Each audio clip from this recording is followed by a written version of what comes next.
Aloha. This reading is in reference to the relationship of the human story to the so-called flat earth story, and just a formal interpretation from Dr. John Henrik Clarke of where I'm coming from when I approach the information and the very nature of the heliocentric model and what has come as a result of the Columbian era of so-called Western civilization, to give more of an insight to people who still think that as long as everybody just figures out that the earth is flat, then everything will be okay. That is the biggest lie, next to the lie that we live on a globe. It is not going to be okay because everybody just sees that the earth is not a globe and everything is flat. The true healing occurs when people understand the depths of the systems that have come as a result of being lied to and being separated from the roots and the origins of your very existence, your culture, your people, your understandings, and overstandings of your reality as a whole, the physical and the non-physical, the psychological, the spiritual, and the physical. All of the above. Once all of these systems get balanced out, then you will have an opportunity to actually make some forward progress. That is healing the wounds of this system that have been a result, the wounds from a result of this heliocentric system, of this illusory power grid that the Columbian era has forced down the throats of humanity for centuries. One of the biggest responses that I hear in these flat versus globe videos is, what's a proof that we live on a globe? And what's the educational system response to that? Columbus sailed the ocean blue and ... Well, let me give you an example of the true nature of Columbus and that response in reference to flat earth from Dr. John Henrik Clarke, the introduction to Leo Wiener's Africa and the Discovery of America. Introduction. When Leo Wiener's 3-volume work, Africa and the Discovery of America, was published in the early 1920s, research in the pre-Columbian presence of Africans in the New World was generally unknown. The scholars, writers, and teachers who dared to mention the possibility of a pre-Columbian African presence were not taken seriously. Professor Wiener's work was a pioneering effort that opened readers' eyes to a new information not previously considered. This field of study would be later popularized by Professor Ivan van Sertima in his book, They Came Before Columbus, The African in Ancient America. The scholars of African descent who did able work in the field before Professor van Sertima, Legrand, Clegg, Ronald Davis, Carter G. Woodson, and J. A. Rogers, they are outstanding. And it is my belief that a careful study of the work of Leo Wiener on the pre-Columbian presence of Africans in the Americas and the scholars that follow him will lead to a study of the role of Africans and their relationship to the world. This study reveals that African people have been great adventurers, culture carriers, and culture collectors among the people of the world. It further reveals that in all this adventuring and wandering, the Africans never launched a destructive war on the people that they met, and that a friendship existed between them and the host nation that they met. It created an amalgam of two people that created a separate culture with its own distinctiveness. The main reason this fact is unknown is that the content of education, textbooks, religious teachings, and the Bible itself has been controlled for the last 500 years by Europeans. They have projected an assumption on the world that they did not have to prove because, in general, powerful people do not have to prove anything except they are powerful. Number 1. The myth of the European as a discoverer of other people. There is a tendency to give the European credit for discovering people who were not lost. Number 2. The myth of the European as a spreader of civilization. In general, no people has ever spread any civilization anywhere at any time.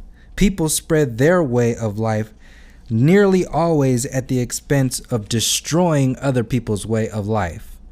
The world did not wait in darkness for Europeans to bring the light of civilization and the culture. As a matter of fact, Europeans put out more light than they brought, and they destroyed civilizations that were already old before Europe was born. This fact is emphasized in part in the book The Devastation of the Indies, a brief account by Father Bartolomé de las Casas, sometimes referred to as the first historian of the New World.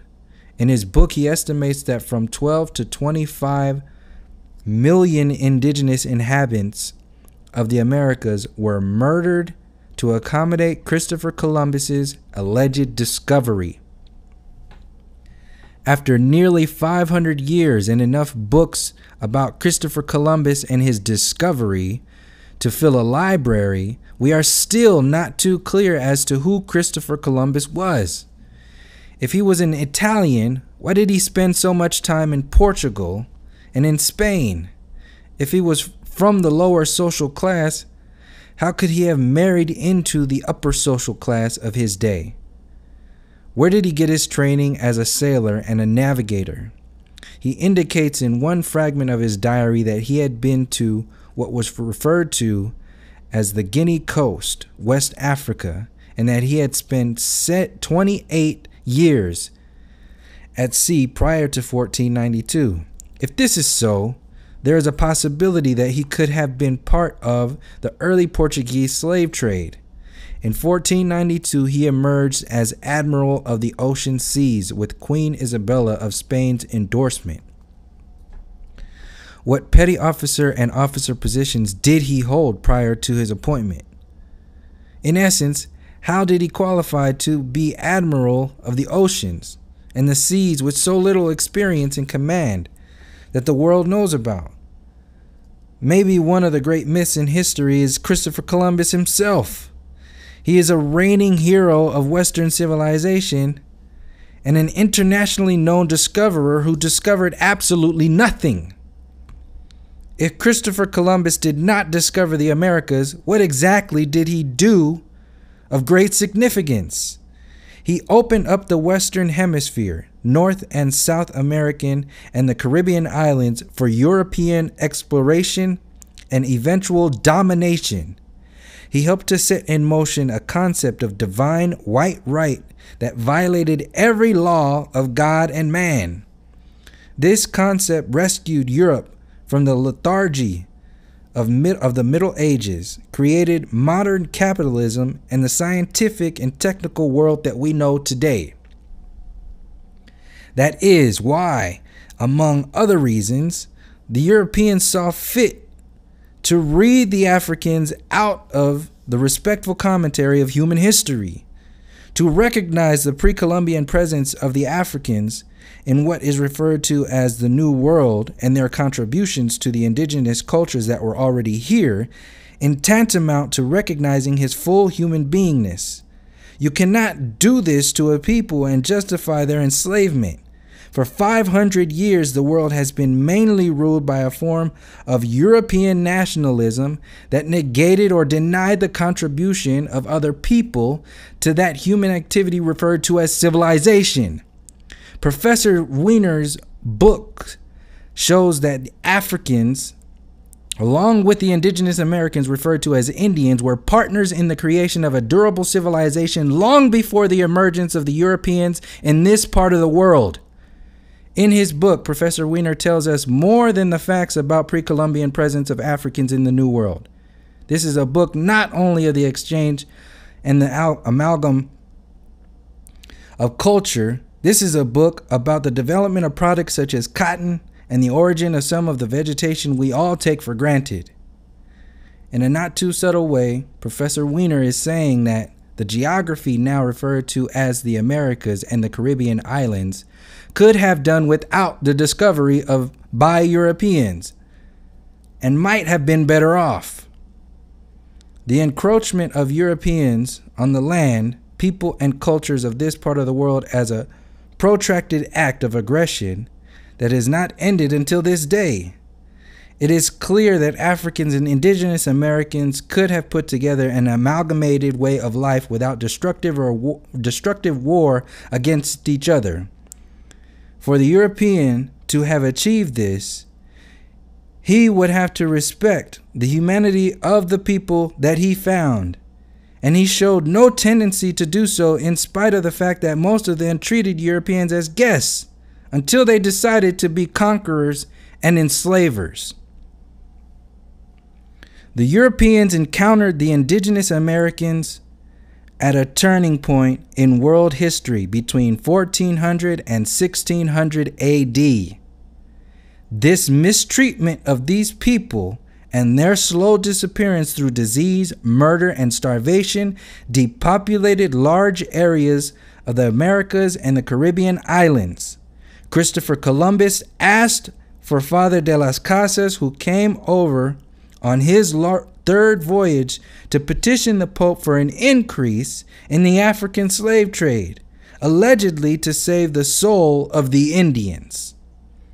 The Pope sent commissions to inquire into the condition of the Indians, only to discover that on some islands in the Caribbean Sea, there was not one Indian left alive. This book is about an event in history that changed the world for all times. It is a sad story that did not have to be. What the Africans and the indigenous Americans have given to the world is a part of the total humanity that must be respectfully considered in order to build a world where all people can walk in peace and dignity with their respective contributions accepted. Dr. John Henrik Clarke, April 1992.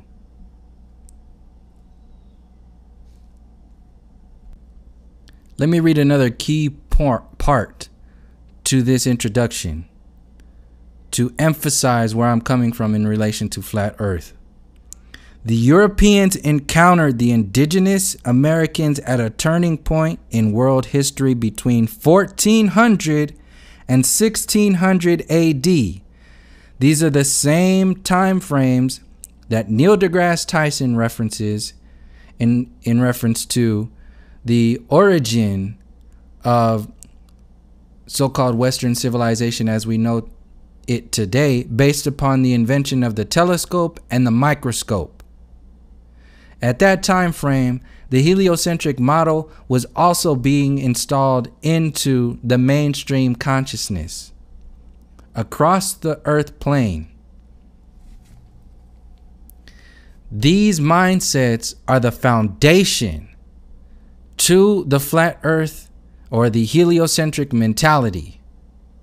It's the foundation to what has happened as a result of heliocentrism and the dominance not only of the physical people, but of the psychological constructs of humanity as a whole that is actually founded in the spiritual separation from each other and the earth plane and nature itself.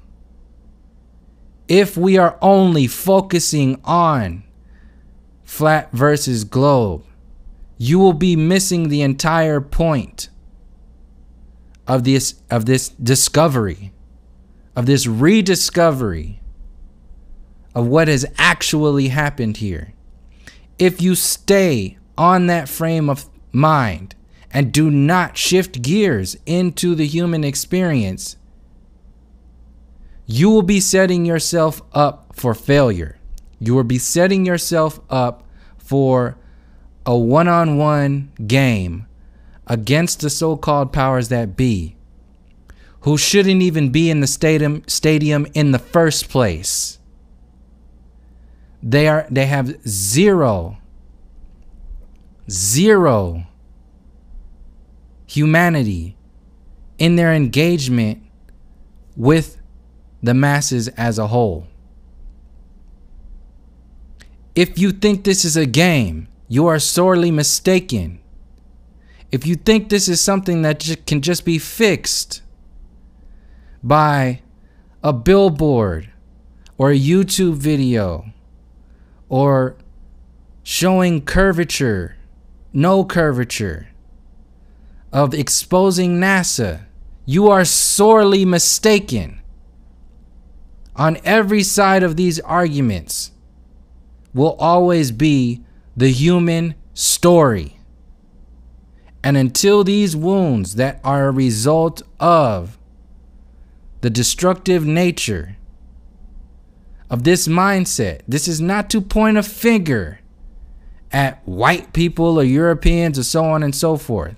I am speaking in reference to the destructive mentality of control, dominance, manipulation, and illusion that isn't only limited to the story of race, but goes down to the frequency and vibration of individuals who accept this kind of reality as their so-called civilization, and not only accept it, but defend it because of the ignorance of not knowing what this system really is about. So I just wanted to share that with everybody, not just the so-called flat earth community, but everybody. This information needs to be heard. It needs to be known, and it needs to be at the core of the healing process that includes realizations like the not globe earth and so on and so forth. Before any sort of forward progress takes shape, the healing first needs to be recognized, acknowledged, and activated within every single individual. That can take generations. But if it doesn't start, then you will just continue the same process of ignorance that has been amplified by this same destructive program that claims to have control and dominance over you today and your future generations. So please, if you're a content creator or not, whatever it is, keep this information in mind. Keep these stories and perspectives in mind when you take on the idea of truther and forward progress and so on and so forth. So thank you for joining me, and until next time, from all my relations, peace, love, and harmony.